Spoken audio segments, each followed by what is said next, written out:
শামসুল উলাম আল্লামা ফুলতুলি সাহেব কিবলা রহমতুল্লাহি তাআলা আলাইহি শুধু এই সিলেটের জন্য আমাদের জন্য এই সিলেটের জন্য শুধু আমাদের গর্ব নয়, উনি এমন একজন স্বর্ণ সূর্য সন্তান, আল্লাহর মকবুল মুকাম্মেল কামেল অলি, যার পদচারণে যার শুভাগমনে এই সিলেটের জমিনে ইসলামের খেদমত গোটা সিলেটের ময়দানে বিভিন্ন জায়গায় ছড়িয়ে ছিটিয়ে এখন গোটা বহির্বিশ্বেও চলমান রয়েছে।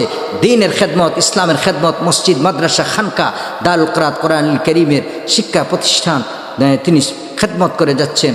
এই সমস্ত তিনি প্রতিষ্ঠান করে যাচ্ছেন, এই সমস্ত খেদমত তিনি করতেছেন। আল্লাহ রাব্বুল আলামিন যেন কবুল করেন, মনসুর করেন। ফুলতুলি সাহেব কিবলা রহমতুল্লাহি তাআলা আলাইহি আমাদের জন্য অত্যন্ত বড় বিশাল নিয়ামত, বড় বরকত। এই যে দারুল কিরাত, সামনে রমজান মাস আসতেছে, অসংখ্য গণিত কারামতের মধ্যে অন্যতম কারামত হল ফুলতুলি সাহেব কিবলা রহমতুল্লাহি তাআলা আলাইহি রমজান শরীফের দারুল